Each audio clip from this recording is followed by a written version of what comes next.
Hello, dear students. Welcome to the Bajirao IAS Academy. Today is 8th January, and we are going to discuss the daily Hindu newspaper analysis. So, in today's session, we are going to cover four important articles. The first article is related to ISRO's milestone. You know that on September 2023, ISRO launched Aditya L1 mission for the study of Sun. And now the Aditya L1 mission succeeded or reached to its destination. So, what's Aditya L1 mission is, and what's the significance, and what we can learn about this mission and about the sun. Specifically, when we talk about ISRO's success, so you are seeing that slowly, ISRO is revolutionizing itself in terms of various mission. Okay, like we have seen Mars orbiter mission, Mangalyaan. Apart from that, recently launched ExpoSat mission, which was also very successful.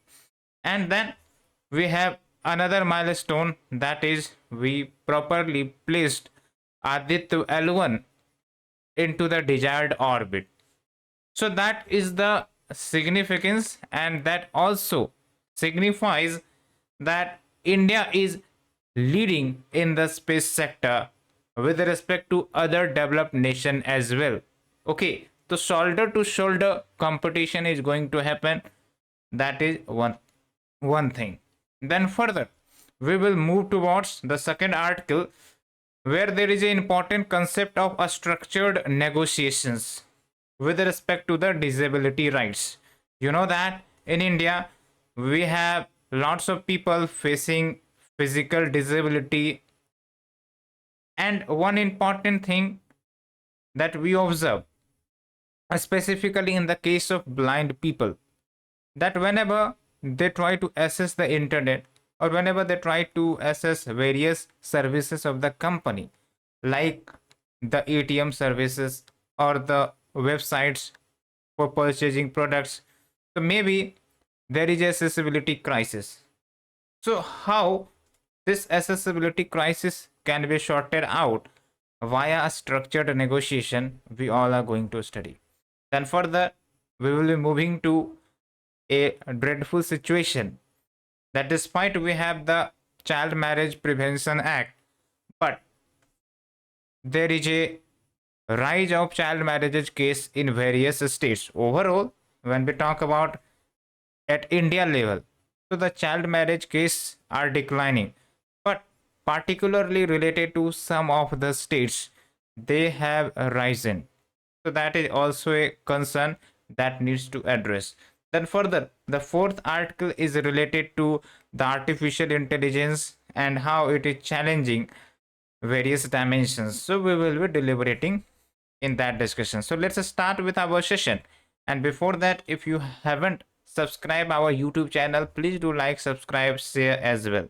So the first article will be covered under GS paper 3, and on January 6, ISRO, that is Indian Space Research Organization, put Aditya L1 spacecraft into the orbit, that is at the L1 point. So what is this L1 point? We will be understanding, although we have discussed lots of articles regarding L1 mission. But this Aditya L1 mission is observatory class solar mission. That means it will be put it at L1 point. Let's say it is put it here, and it will study the various dimensions of the sun, and it is put it 1.5 million kilometers away from Earth. That is the L1 point. Okay, and it will be giving lots of information, data, image, that will be helping to study the sun. And for that we have various instruments like VELC, and kindly try to Google search it and decode. When we talk about VELC, it's a coronagraph to study the uppermost layer of the sun's atmosphere. And tell me, which is the uppermost layer of the sun's atmosphere? So kindly try to interact, kindly try to answer. It will also boost your recalling power. Okay, And regarding UPSC mains, these type of questions, the science and technology specifically related to India's mission is playing a vital role, and you see that many questions are coming in the recent years. Okay, and apart from that, we have Solex and Helios to study solar flares and coronal mass injections. These are basically energetically charged particles that releases from the sun, and when they enter into the space, they also try to enter into the earth atmosphere, okay, where they interact with the earth's magnetic field, and that event we the known as aurora borealis. Maybe you have heard, and this question even asked in the UPSC prelims as well. Okay, apart from that, we have aspects and papa. It's not that papa. Okay, to study the solar wind and plasma. And we have the digital magnetometers to measure the properties of the magnetic field, and you know that the sun also have intense magnetic field as well. So these instruments will be studying the different dimensions of the sun, that will be very useful to understand how this coronal mass injections occurs, how this solar flares occurs, and also decoding many mysterious history of the sun. Okay, so let's talk about the structure of the sun. When we talk about a structure, so every planet do have the structure, okay, like crust, mantle, core. So when we talk about sun, so sun is a star, and a star also have the internal structure, and in a star we have the reaction called as nuclear fusion. Okay, and it's a very powerful reaction. It's not nuclear fission. Nuclear fission is different from nuclear fusion, and tell me the difference of these. Okay, so when we talk about a structure, so we have the outermost layer of the sun, then we have the a structure that is between photosphere and the corona. So the corona is the outermost layer of the sun. Here, this sun rays type of a structure which is getting extracted, this is the corona, which is outermost layer of the sun. And then we have the photosphere, and photosphere is the visible surface of the sun. You look at the sky and you look at the sun, so the visible part is your photosphere. Okay, photosphere means light. Okay, so light spreaded region, that is your photosphere. Then we have the chromosphere. So chromosphere is basically the second layer between the photosphere and the corona. So this is the corona, and this is the photosphere. Okay, this is the photosphere, this is the corona, this is your chromosphere. Okay, so kindly remember for the prelims, because regarding ISRO's mission, there can be a question on the sun as well, properties of sun as well. So be prepared, because UPSC is now giving some of the bouncing questions, so you should be prepared in that direction as well. So now coming with the significance. So when we talk about significance, that is very important. Like, it will ensure a space weather prediction, how this solar flares is operating, when there can be the immense extraction of these solar flares. Apart from that, coronal mass injections, and then it will be helping in advancing solar physics, that is the a study of the solar physics. Okay, and apart from that, it will enhance the energy research. Okay, like we are also trying to focus on the nuclear fusion to generate energy. Okay, but we are mainly dependent on nuclear fission, so that can also enhance the energy research. And apart from that, it will improve the satellite operations, because solar flares and the coronal mass ejections, they try to affect the satellites in a negative way, because these are charged particles, and when they interact with the satellite, there can be damage to the communication as well. So that is the basic things, hope you understood. And now we are coming to the Lagrange points. So Lagrange points are those points in the space where the gravitational attraction of the sun and the earth becomes neutral, or we can say becomes balanced.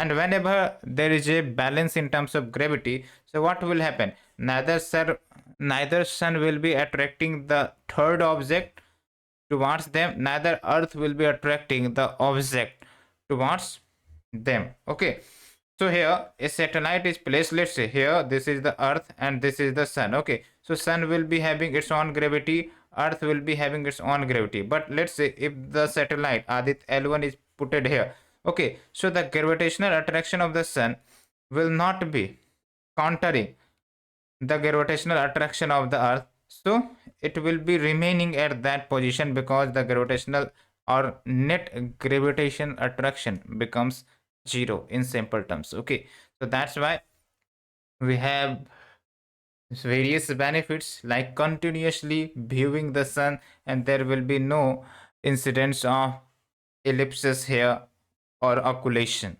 Okay, so there will be more data generation, there will be more ways of observation as well. So that is the significance. Hope you understood this editorial in detail. Now we are shifting to second editorial. You can relate with GS paper 3.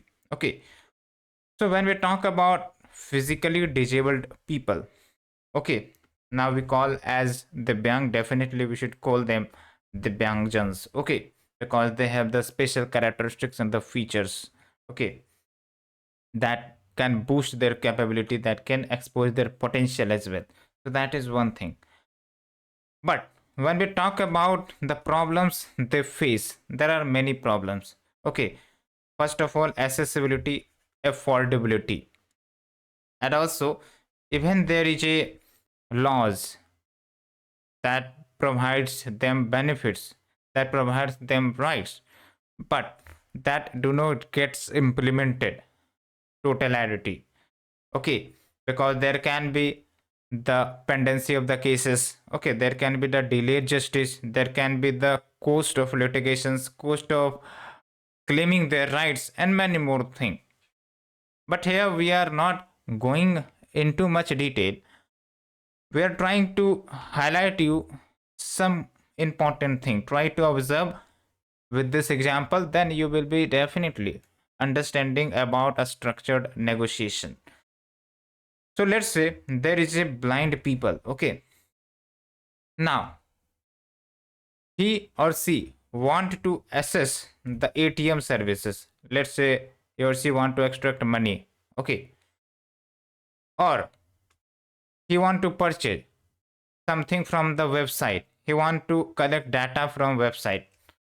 So maybe the website or the company providers are not upgraded their website or the devices or the machines to provide them these services. Okay, because these are Divyangjans and they require some special mechanism, a special technology integration, so that they can easily access the websites, they can easily access the ATM services or any other services you can see. Okay, but in majority of the cases, in majority of the websites or the services which is provided by the private company, they do not concern about these peoples. Okay, that's why you can see that in various websites there is a crisis of accessibility specifically for these people. Okay, so that means their right to accessibility gets denied. Okay, and this causes problem. Suppose they want to get information, suppose they want to get other services, so they will not able to get. So to claim their rights, maybe he or she can visit to the court. But do you know that approaching the court it itself a tedious task, and when it comes to physically disabled or the Divyangjans, the tedious task becomes more tedious. Okay, because pendency is there. Okay, maybe the case timings can take years for the resolution. Okay, so there is a approach which has been highlighted or the suggested here. Okay, that is the a structured negotiation. What is the structured negotiation? And it will be benefiting the company as well as the Divyangjans. How? We have to understand the mechanism. Suppose there is a Divyangjan. Okay, this person is Divyang and there is a website. okay, and the website is not providing the accessibility services to this Divyangjan. Okay, now what he will be doing, he will be approaching the company and he will say, just look, your website or your company is not providing services to me. If you will not provide, I will go to the court and I will file case against you. So the company will realize that if that person will file the case in the court, so there can be the identity crisis. Maybe the company in the world of internet, okay, may get disrespect, may get their credibility down. Okay, so that is the thing, and hence the company can realize, okay, don't go to the court, I will be providing you the services, I will be integrating the services for you to assess our website, to assess our services in a better way. Okay, and when this solution gets appeared in the website, then definitely the case is solved.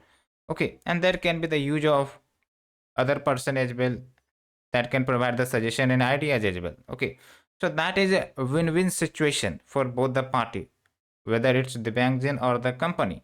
Okay, because here the company is being protected from misjudged, from the credibility crisis, and apart from that, the Divyangjan is getting their rights, what they want, that is the right to accessibility. Okay, and it is being utilized in USA.